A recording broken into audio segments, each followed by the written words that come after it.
अयोध्यानाथ श्री राघवेंद्र सरकार, श्री हनुमान जी महाराज, श्री सरजू मैया, जिनकी सन्निधि में बैठ करके हम आप भगवान की कथा कहने और सुनने का सौभाग्य प्राप्त कर रहे हैं।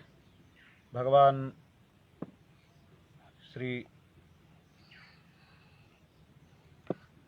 बालकृष्ण लाल ब्रजमंडल में अनेक प्रकार की लीलाएं करते हैं। ठाकुर जी महाराज गोकुल में निवास कर रहे हैं। ठाकुर जी ने एक दिन सभी गोप बालों के साथ में क्रीड़ा करते करते जमुना जी के किनारे चले गए। गोकुल से थोड़ी दूर पर महावन है, वहीं जमुना जी के किनारे सब क्रीड़ा कर रहे हैं। श्री सुखदेव जी महाराज कहते हैं, एकदा क्रीडमानस्ते रामाद्याः गोपदारकाः कृष्णो मृदम भक्षितवान इति मात्रे निवेदयन्। ठाकुर जी महाराज यमुना जी के किनारे गए और जा करके जो यमुना जी का रेत है, जो बालू हैं, उन बालू में क्रीड़ा करने लगे। सिक्त बालुका है, भीगी हुई। तो बच्चों का काम क्या है? खेल करना। अब सब छोटे छोटे बालक, गो बालक पहुंच गए तो सब उस गीली बालू में बैठ करके और बच्चे अपना अपना घर बनाना शुरू कर दिए। होता है कोई बच्चा कैसे भी मट्टी को थोप करके कैसे करके अपना छोटा बड़ा सब अनेक प्रकार से घर बनाने लगे। और जो बच्चे थे उन्होंने गीला रेत लिया और मुट्ठी अंदर की और अपने मुट्ठी के अंदर ऊपर से सारा रेत छोप दिया। धीरे धीरे जब पूरा रेत छुप गया तो धीरे से हाथ ढीला किया और हाथ खींच लिए। हाथ खींच लिया तो जो मुट्ठी छोपे थे उसमें नीचे जगह बन गई। अब सबके एक तो नन्हे नन्हे हाथ, छोटे छोटे, और उन नन्हे नन्हे हाथों में जो रेत से छोपे वो भी छोटा सा, तो उसी में सब अपने अपने घर बनाना प्रारंभ किए। कोई उसी में दलान निकल रहा है, कोई बैठका निकाल रहा है, कोई सोने की जगह निकाल रहा है, कोई बैठने की जगह निकाल रहा है, कोई नहाने की जगह बना रहा है, कोई रसोई घर बना रहा है। सब उसी छोटे में अपना अपना सीख ले करके और सीख से बना बना करके पर्दा लगा लगा करके अपना सब बच्चे घर तैयार कर रहे हैं। बच्चे घर तैयार कर रहे हैं, गोप ग्वाल सब।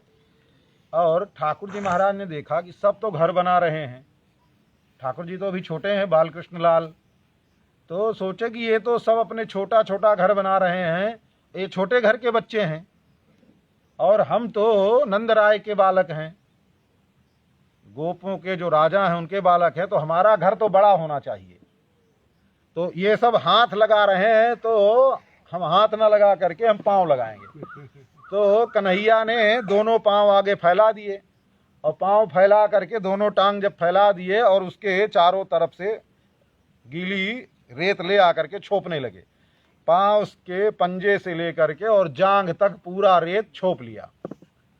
अब देख तो रहे थे गोप ग्वाल लोग, जैसे उसमें छोपने के बाद थोड़ी देर रुक करके और अपना हाथ निकाल ले रहे थे। तो ठाकुर जी महाराज ने भी देखा कि अब थोड़ी देर में अब अपना जब हाथ पांव खींचने लगे तो अब पंजा तो वैसे है, कितना छोपे मिट्टी पर पंजा जब ऐसे है तो पंजे जैसे पांव खींचे, वो पंजे के कारण सारा का सारा जो है बना बनाया जो छोपे थे तो भर भराए के वैसे गिरता चला गया।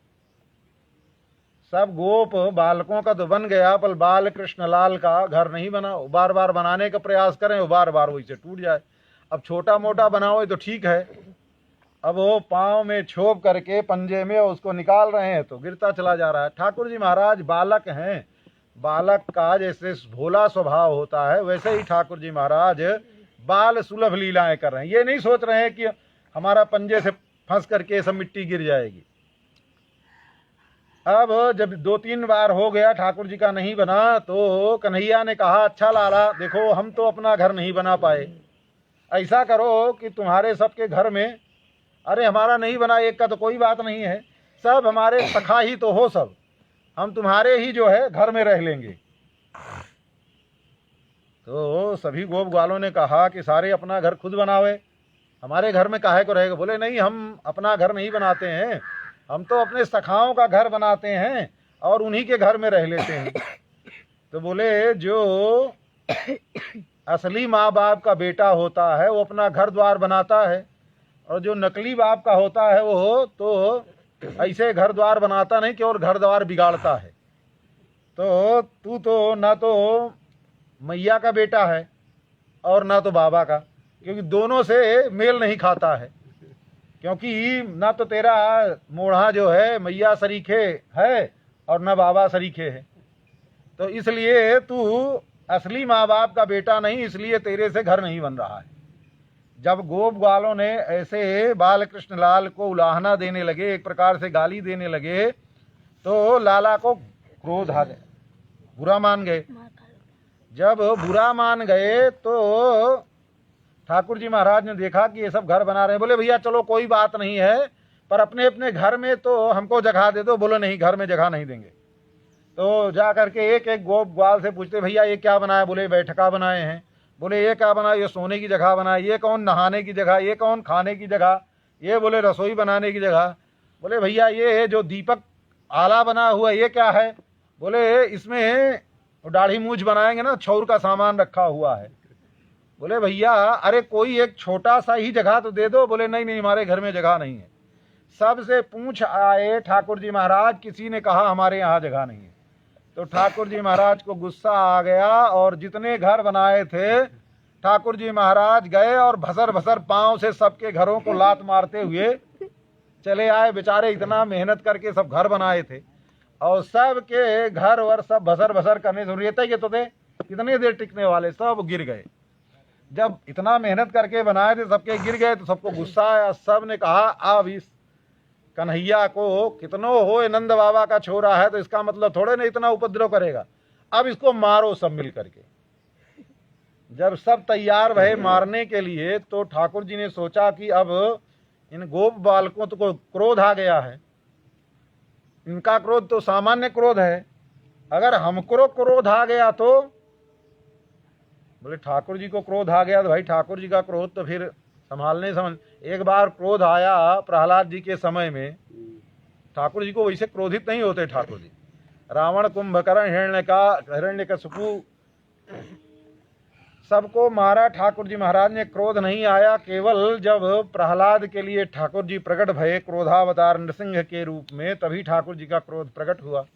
और उस समय ब्रह्मादिक देवता जितने थे कोई ठाकुर जी के क्रोध के सामने टिक नहीं पाया। लग रहा था जैसे सृष्टि में प्रलय हो जाएगा ठाकुर जी के क्रोध के कारण। तो ठाकुर जी महाराज को क्रोध नहीं आता है, लीला करते हैं। बोले अगर हमको क्रोध आ गया तो बोले बात बिगड़ जाएगी। तो इसलिए जब किसी को क्रोध आवे तो उसको क्षमा ग्रहण करना चाहिए। बोले क्षमा ग्रहण करना चाहिए। क्षमा कैसे ग्रहण करना चाहिए? ठाकुर जी महाराज ने सोचा कि क्षमा नाम पृथ्वी का है। पृथ्वी क्षमाया पृथ्वी समम, जितनी क्षमा पृथ्वी में है उतनी क्षमा किसी में नहीं है। पृथ्वी को कोड़ो काढ़ो गड्ढा करो कुछ भी करो, पृथ्वी की तरफ से भूमि की तरफ से कोई उलाहना नहीं मिलता। इसीलिए पृथ्वी का नाम एक क्षमा भी है। तो बोले क्या करें? तो बोले क्षमा ग्रहण करना चाहिए। तो बोले पृथ्वी का ही नाम क्षमा है। तो ठाकुर जी महाराज मुट्ठी भर भर के और मिट्टी खाना शुरू किए, क्षमा ग्रहण करना शुरू कर दिए। अब जब सब गोप वालों ने देखा कि अरे लाला तो मिट्टी खा रहा है, बोले चलो अब अपने मारने की जरूरत ही नहीं है, अपने मारेंगे तो बात बढ़ेगी। अब तो ये मिट्टी खा रहा है, चलो मैया यशोदा से शिकायत करते हैं तो मैया खुद ही इसको जो है ठीक करेगी।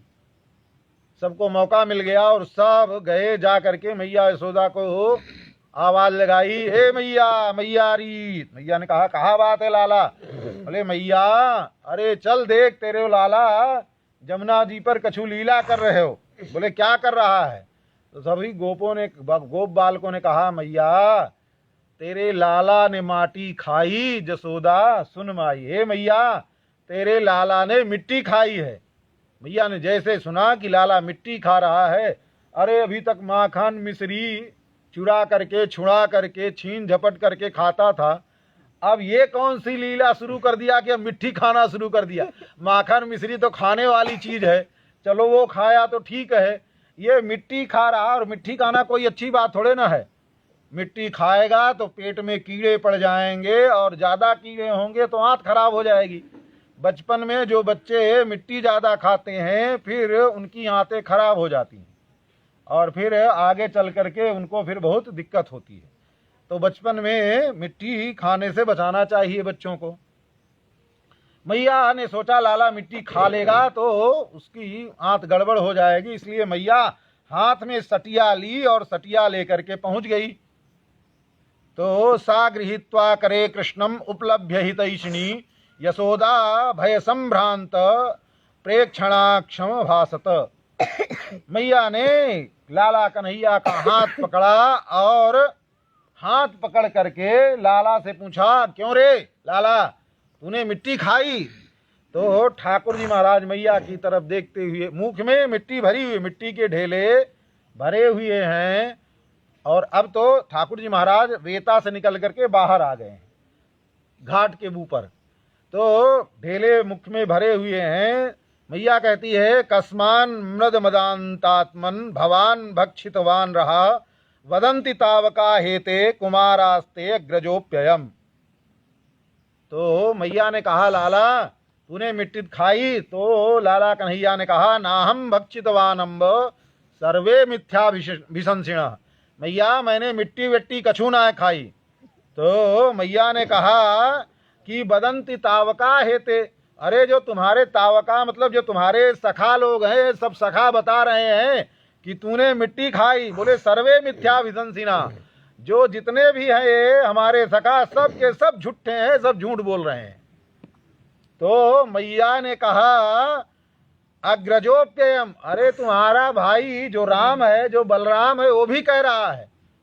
अब दाऊ दादा कह रहे हैं, थोड़ा लाला कन्हैया संकुचित हुए और फिर सोच विचार करके बोले, मैया सर्वे मिथ्या भिशंसिना, वो सब झूठ बोल रहे हैं। बोले अच्छा, तेरा भैया भी झूठ बोला? बोले हाँ मैया सब झूठ बोल रहे हैं। तैने मिट्टी ना खाई? बोले ना मैया, मिट्टी विट्टी मैंने कछू ना खाई। तो अब मैया ने कहा कि सब कह रहे हैं? बोले ठाकुर जी ने कहा, मैया सब कह रहे हैं, तो अगर तुझको शंका है, तेरे मन में लग रही है कि हमने मिट्टी खाई, यदि सत्य गिरीश तरह समक्षम पश्य में मुखम, अगर लगे कि हम सत्य नहीं बोल रहे हैं, झूठ बोल रहे हैं, तो हमारा मुख देख लो खोल करके। तो मैया ने कहा कि ठीक है लाला। मैया ने कहा मुंह खोल। ठाकुर जी महाराज मुंह का है खोलें। तो मैया ने लाला का मूढ़ा पकड़ा एक हाथ से, तो मुख के माही अंगुरिया मेली, मैया ने मुंह को दबाया और दबा करके अपनी उंगली डाली मुख में और निकस पड़ी माटी की ढेली। ठाकुर जी महाराज के मुख से जो ढेला खाए हुए थे, उंगली जब गई तो बाहर निकल आया उंगली के उससे। तो मैया ने कहा ये क्या है? तो लाला ने कहा कि मिट्टी है। तब लाला तू कह रहा मिट्टी ना खाई? बोले हाँ मैया मैंने मिट्टी ना खाई। अरे लाला ये तेरे मुंह मोड़ा से मिट्टी निकल रही? बोले हाँ मैया निकल रही है। फिर भी मिट्टी ना खाई? बोले ना मैया मैंने मिट्टी उट्टी कछू ना खाई। बोले लाला तू झूठ बोले? बोले ना मैया मैं झूठ बोलूं ना कभी। बोले कि तब मैया ने कहा लाला तेरे मोड़ा से मिट्टी निकल रही है और तू कह रहा है कि मैं मिट्टी नहीं खाई और झूठ भी बोल रहा और कह रहा है कि झूठ भी बोल रहे हैं ना। ना मैया ना, मैं कभी झूठ बोलूं ही ना, मैं तो सत्यनारायण कभी झूठ बोल ही ना सके। बोले भैया लाला तो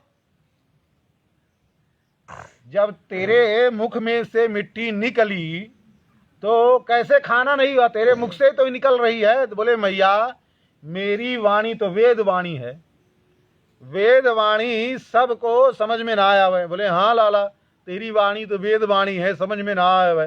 बोले वेद वाणी नहीं भैया, मेरी वाणी तो वेदांत है। बोले अच्छा, वेद से वेदांत तक पहुंच गया। तो बोले मैया मेरी वाणी सबको नहीं समझ में आती है। कोई खाता खाता, कोई पीता पीता, कोई सोता सोता, कोई अलसाता अलसाता, कोई चलते फिरते अगर कोई मेरी बात सुनता है तो ऐसे व्यक्ति को हमारी बात नहीं समझ में आती है। ऐसे ही भगवान का जो भगवान के जो शास्त्र हैं, जो भगवान का स्वरूप है, जो वेद है वो भगवान का स्वरूप ही है। ऐसे ही वेद का अध्ययन न तो खाते खाते, न पीपते पीपते, न चलते चलते, ये किसी अपवित्र अवस्था में वेद का उच्चारण नहीं होता है। मैया ने कहा हाँ लाला ठीक है, पर हमने तो प्रत्यक्ष दिखा दिया कि तेरे मुख से मिट्टी निकल आई, ठीक है तू भी कुछ बता। तो लाला ने कहा मैया अब प्रत्यक्ष हम भी बता रहे हैं। देख मैया, तू पानी पीबती पीबती मेरी बातन को सुन रही है, इसलिए मेरी बात तुझको समझ में नहीं आ रही है। बोले द लाला मैं पानी कहाँ पी रही है। बोले नहीं मैया, तू तो पानी पीबते पीबते मेरी बात को सुन रही। मैया ने कहा लाला मैं कोई पानी वानी नहीं पी रही।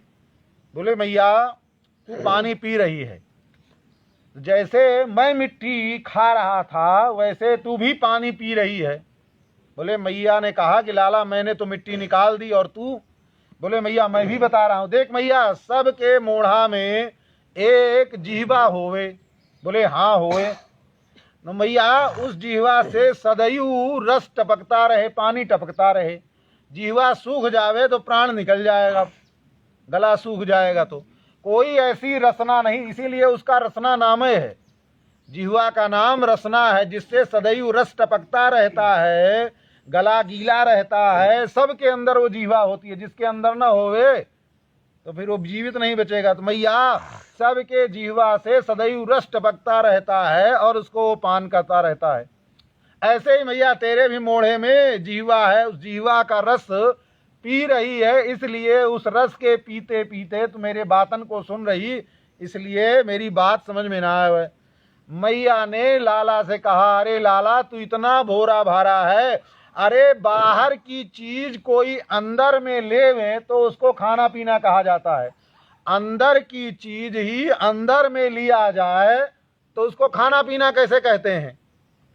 बोले मैया ये बात सत्य है ना। बोले हाँ, अंदर की चीज ही अंदर ली जावे तो उसको खाना पीना नहीं कहा जाता। ये बात सही है ना। मैया ने कहा हाँ बिल्कुल सही है।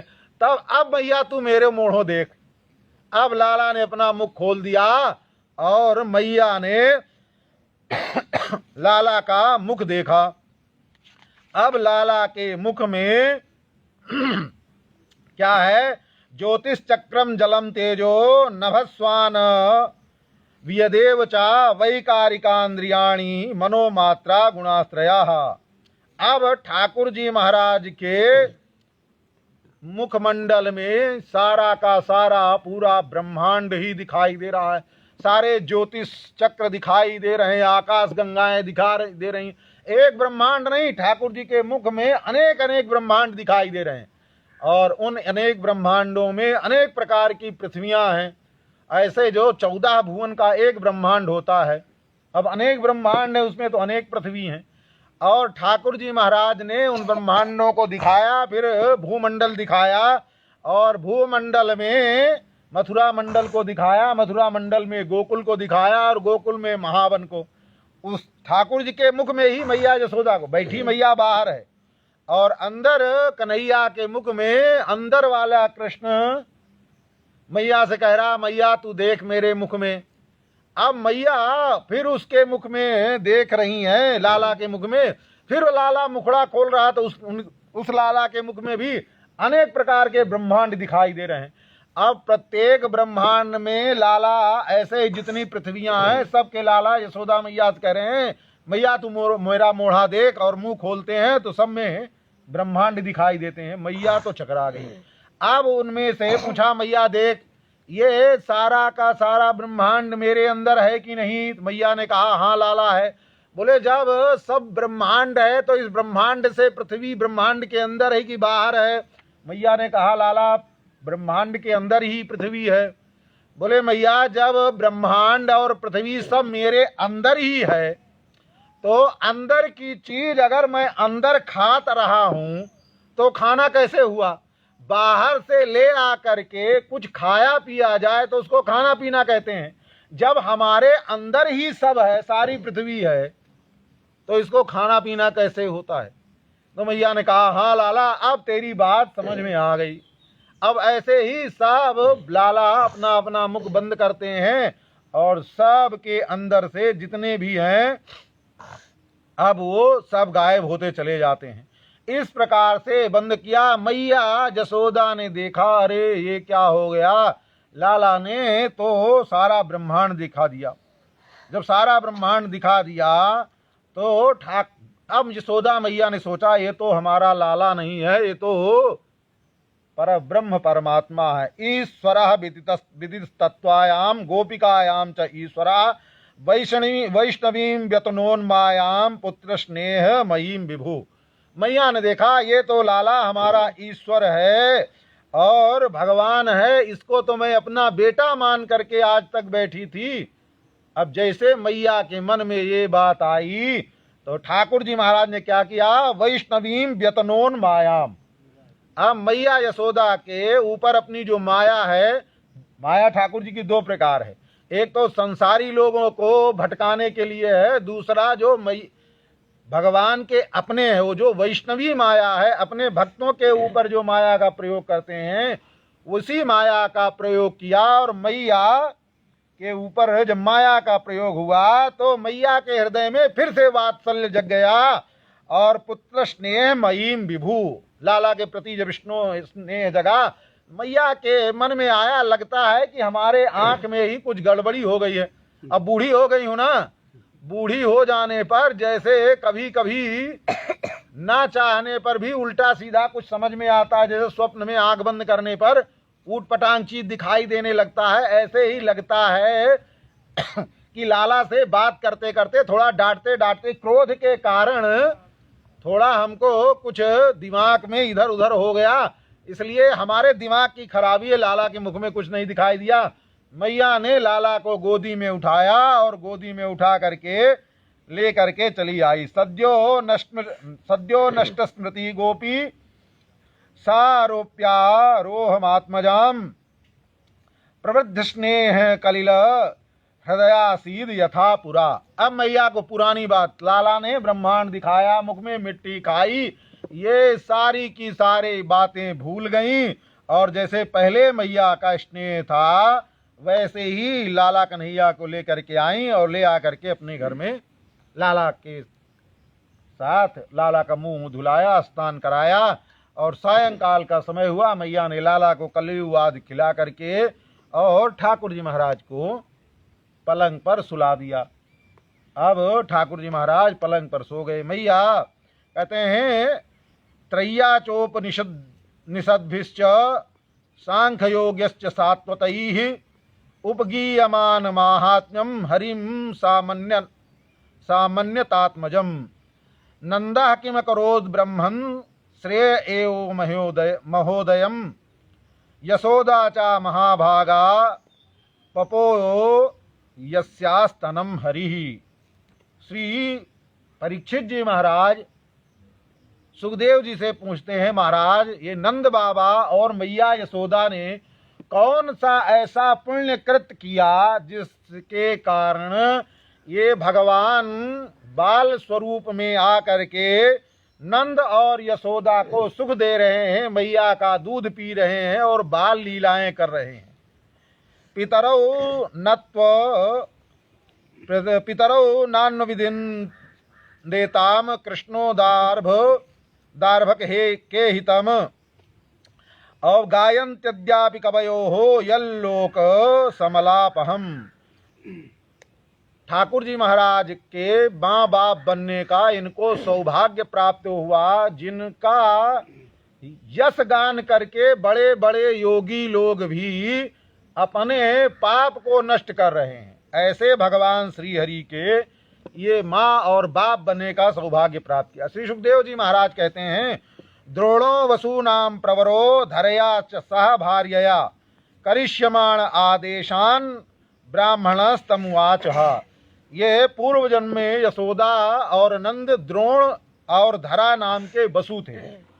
ब्रह्मा जी महाराज की आज्ञा प्राप्त करके और ब्रह्मा जी महाराज की आज्ञा का पूर्ण रूप से अच्छी तरीके से पालन किया तो ब्रह्मा जी महाराज प्रसन्न हो गए और प्रसन्न हो करके द्रोण और वसु को वरदान दिया। जात योनौर महादेवे भू विश्वेश्वरो हरौ भक्ति स्यात् परमया लोके, भक्ति स्यात् परमा लोके हे यांजो दुर्गतिम तरेत। और ब्रह्मा जी महाराज ने कहा कि तुमको परम भक्ति प्राप्त होगी और भगवान स्वयं तुम्हारे बालक बन करके आएंगे, ऐसा आशीर्वाद दे दिया। कहते हैं इसीलिए यज्ञे नंद इति ख्यातो यशोदा सा धरया भवत। वही जो द्रोण वसु हैं वही नंद बाबा के रूप में, और जो धरा हैं वही यशोदा के रूप में प्रकट भई। एक कथा और मिलती है, ये धरा और जो द्रोण हैं ये दोनों भूमंडल पर जब प्रकट भये तो इनके प्रकट होते ही भगवान की भक्ति, तो ब्रह्मा जी महाराज के आशीर्वाद से भक्ति तो मिल गई भगवान में, और भगवान के भक्तों में परम प्रीति। ब्रह्मा जी महाराज ने आशीर्वाद दिया ना, उस आशीर्वाद के भक्ति स्यात् परमा लोके, तो भक्ति होवे परम। तो उस भक्ति को प्राप्त करके जब भूमंडल में आ गए द्रोण और धरा, तो भगवान की भक्ति करने लगे और संतों की सेवा करने लगे। संतों की भक्ति और भगवान की भक्ति करते करते बहुत दिन व्यतीत हो गया। तो जो भी संत महात्मा आवे उनकी बड़े प्रेम से सेवा करें। सेवा करते करते तो हुआ ये कि बहुत गरीब भी थे, बहुत ज़्यादा रुपया पैसा नहीं था घर में, पर जो भी संत महात्मा आवे उनकी सेवा प्रेम पूर्वक करें। तो एक दिन घूमते घूमते कई महात्मा द्रोण के घर पर पहुंच गए। तो उस समय द्रोण घर पर नहीं थे, वो चले गए थे कहीं कुछ कमाने धमाने के लिए, धन उपार्जन करने के लिए। आज के कमाने का मतलब नहीं, बाहर वहीं कुछ व्यापार आदि करने के लिए। तो जब संत लोग पहुंचे तो घर में कुछ नहीं था, तो आवाज लगाई। मैया धरा ने बाहर जा करके देखा, कई संत लोग आए हैं और बोले मैया अब आज आपके यहाँ ही आसन लगेगा। मैया ने कहा ठीक है महाराज, आसन लगाओ। प्रातः काल कुछ था नहीं, घर में देखा केवल चना रखा हुआ था, तो ले आकर के महात्माओं को दे दिया। महाराज ये चना है, इसको ठाकुर जी महाराज को बाल भोग लगाओ, और तब तक आप संध्या नहाओ धो तैयारी करो, फिर उसके बाद राजभोग की सामग्री हम ले आकर के आपको देती हैं। महात्मा लोग, प्रातः काल का समय ही था, लोग सब स्नान किए, चना को भिगा दिए और फिर नहा धो करके ठाकुर जी की सेवा पूजा करते करते, और महात्माओं ने कुछ रसोई जगाई और चना को तलवल करके ठाकुर जी को भोग लगाया। मई धरा ने सोचा कि घर में कुछ है नहीं और पति देव अभी तक आए नहीं, अब अगर ऐसी स्थिति रहेगी तो राजभोग क्या देंगे। तो बगल में एक बनिया रहता था। बनिया की नज़र, क्योंकि ये सामान्य जीव तो थे नहीं, प्रजापति थे और वसु थे। जब धरा धाम पर आए तो सामान्य सुंदरता नहीं थी देवी धरा की। उनकी सुंदरता को देख करके बगल का जो वणिक था वो बहुत मोहित था। तो बार बार वो वणिक धरा देवी को अपने कटाक्षों से परेशान करता था। तो धरा देवी ने सोचा कि बगल में है वैश्य देवता, इनके यहाँ जाएं, कुछ मांग करके ले आवें, बाद में जब हमारे पति देव आ जाएंगे तो इनका जो है चुकता कर देंगे। तो वो गई और जा करके उधार मांगने के लिए पड़ोसी वणिक के यहाँ गई और जा करके सेठ जी से बोली, सेठ जी हमारे यहाँ बहुत से महात्मा लोग आ गए हैं, तो आप कुछ दे दीजिए हमको, हमारे घर में अभी कुछ है नहीं, आप दे दीजिए, जब हमारे पति देव आ जाएंगे तो हम आपका पैसा सब रुपया पैसा दे देंगे। तो उन सेठ जी ने कहा, देवी आपके पास तो देने के लिए बहुत कुछ है, आप कह रही हो है ही नहीं है। तो उन्होंने कहा हमारे पास देने के लिए कुछ नहीं, अगर होता तो हम आपसे उधार ही क्यों मांगने के लिए आती। तो सेठ जी ने कहा देने के लिए आपके पास बहुत कुछ है, आप देना चाहो तब तो मैया ने कहा कि आप हमको तो नहीं समझ में आ रहा है, अब आप ही बताओ कि हमारे पास क्या देने के लिए है। तो सेठ जी ने धरा देवी के स्तन की तरफ इशारा करते हुए, वक्षस्थल की ओर इशारा करते हुए कहा, ये तो हैं देने के लिए आपके पास। तो धरा देवी ने सोचा कि अगर इसको अभी डांट देती हैं, फटकार देती हैं, दुत्कार देती हैं, तो संत भूखे चले जाएंगे, कुछ मिलेगा नहीं, ये देगा नहीं। संत भूखे चले जाएंगे तो बात बिगड़ जाएगी। तो धरा देवी ने कहा, ठीक है, अभी तो हमको संतों के खाने के लिए सामग्री दे दो, बाद में तुम्हारी जो इच्छा है वो हम तुमको दे देंगे। अब वो सेठ जी प्रसन्न हो गए, जितना था अब सब सामग्री अपने ही नौकर चाकर के द्वारा भिजवा दिया। अब धरा देवी के घर पर आ गया और सभी संत महात्माओं को खूब दिया। संत महात्मा लोग लिए और बनाए और भोग लगाए, ठाकुर जी महाराज को बनाए, भोग लगाए और प्रसाद पाए। तब तक द्रोण आए और आ करके देवी धरा से पूछा, देवी जी घर में तो कुछ था नहीं, तो आप ये संतों की सेवा कैसे कर रही हो? तो धरा देवी ने कुछ छुपाया नहीं अपने पति से, सारी बात बता दी। बगल के सेठ जी के यहाँ गई थी, सेठ जी से कहा उधार देने के लिए कि जब आप आ जाएंगे तो हम आपका उधार चुकता कर देंगे। तो सेठ जी ने कहा, देने के लिए तुम्हारे पास तो बहुत कुछ है। तो उन्होंने हमारे वक्षस्थल की ओर इशारा किया। हमने सोचा ये तो शरीर तो वैसे भी नाशवान है, इस शरीर का क्या है, और अगर संत दरवाजे पर आए और भूखे चले जावें तो ये बहुत बड़ा अपराध होगा। कम से कम संतों के काम तो शरीर आया, इसलिए हमने हाँ कर दिया। तो द्रोण ने कहा कि देवी, आए हुए अतिथि धर्म का तो आपने निर्वाह कर लिया, दरवाजे पर आए संत महात्मा अतिथि का सत्कार तो कर लिया, पर आपका जो पातिव्रत है उसका कैसे निर्वाह करोगी? तब धरा देवी ने कहा, महाराज आप उसकी चिंता मत करिए, जो भारत की ललनाएं हैं, आज की नहीं, आज की तो छोड़ दो, बातें ही छोड़ दो। धरा देवी ने कहा, भारत की ललनाओं को पातिव्रत सिखाना नहीं पड़ता है, वो ऐसे कुल खानदान में ही पैदा होती हैं कि वो उनके अंदर स्वयं ही पातिव्रत के गुण अपने आप विकसित हो जाते हैं। अब चक्कर में पड़ गए द्रोण महाराज की भी, कैसे करेंगे? बोले ठीक है। अब संत महात्मा लोग प्रसाद पाए और पा करके जो है सब अपना जय जयकारा लगाए और अपना अपना खड़िया वड़िया उठाए। पहले खड़िया चलती थी, सूटकेस और आज तो झोला और दुनिया की चीज़ तो आज तैयार हो गई, पहले साधु की खड़िया होती थी। तो खड़िया वड़िया अपने अपने कंधे पर रखे और चल दिए महात्मा लोग। महात्मा लोग तो चले गए। सायंकाल का समय हुआ तो पूरा श्रृंगार किया धरा देवी ने, श्रृंगार करके और साथ में अपने पति को लिया और पति को लेकर के सायंकाल सेठ जी के यहाँ पहुंच गई। सेठ जी ने देखा, प्रसन्न तो हुआ, पर साथ में द्रोण भी हैं, इसलिए संकोच भी हुआ। तो उन्होंने कहा, संकेत में कहा कि इनको क्यों साथ में ले आई? तो बोले कि इनको भी सब पता है, जो हमारी और तुम्हारी जो बात हुई थी हमने सारी बात बता दी। तो बोले इनको कोई इतराज तो नहीं है? बोले नहीं नहीं, कोई इनको इतराज नहीं है। बोले ठीक है फिर। बोले ठीक है चलो। अब गए तो उन्होंने धरा देवी और सेठ जी जब गए और साथ में द्रोण भी थे, तो धरा देवी ने कहा, सेठ जी आपको आपने इशारा किया था वक्षस्थल की तरफ, यही आपको वक्षस्थल चाहिए था ना? सेठ जी ने कहा, मुड़ी हिलाया, हाँ। बोले ठीक है।